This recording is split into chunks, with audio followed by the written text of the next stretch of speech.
Bismillahirrahmanirrahim. Assalamualaikum warahmatullahi wabarakatuh.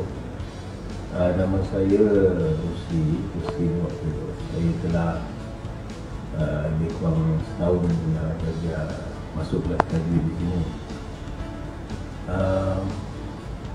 Saya sebenarnya dah lama lah mencari untuk nak belajar ni.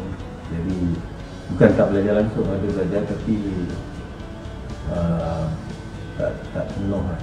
Sebab apa, kadang masa saya sebelum pencen tu kerja tukar-tukar tu tempat, jadi kita tak dapat tetapkan.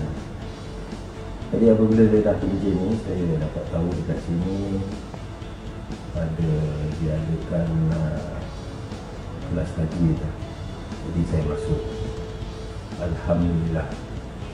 Apa yang kalau ditanya saya pribadi, saya rasa sangat bersyukur pada Allah SWT kerana telah mempersembahkan kepada saya dalam umur yang lebih 60 tahun ni. Tak apalah, belajar tajwid. Apa yang saya dapati ialah apabila kita belajar secara formal, banyak yang kita tak tahu lah. Jadi kita kalau baca pun bukan tak boleh baca, tapi tidak betul dia punya tajwidnya dan sebagainya. Jadi disebabkan tu, bila kita nak baca Quran, kita rasa macam was-was. Dan bila kita was-was ni, kita tak baca lah.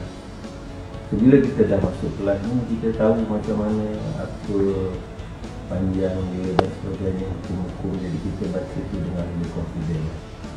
Jadi saya pribadi saya pada sesiapa yang masih lagi belum belajar tajwid ni, harap-harap tonton belajarlah. Sebab pelajaran tajwid ni bukan habis di sini saja. Kita akan bawa benda ni sampai ke mati. Tugas kita lah untuk belajar. Tinggal lagi dapat ke tak dapat, perlahan ke cepat ke, itu bukan kita ni, itu taufik dari Allah lah. Jadi saya menyeru kepada sesiapa yang belum lagi ni, datang ke sini, ke Fatihah Learning Center ni untuk belajar.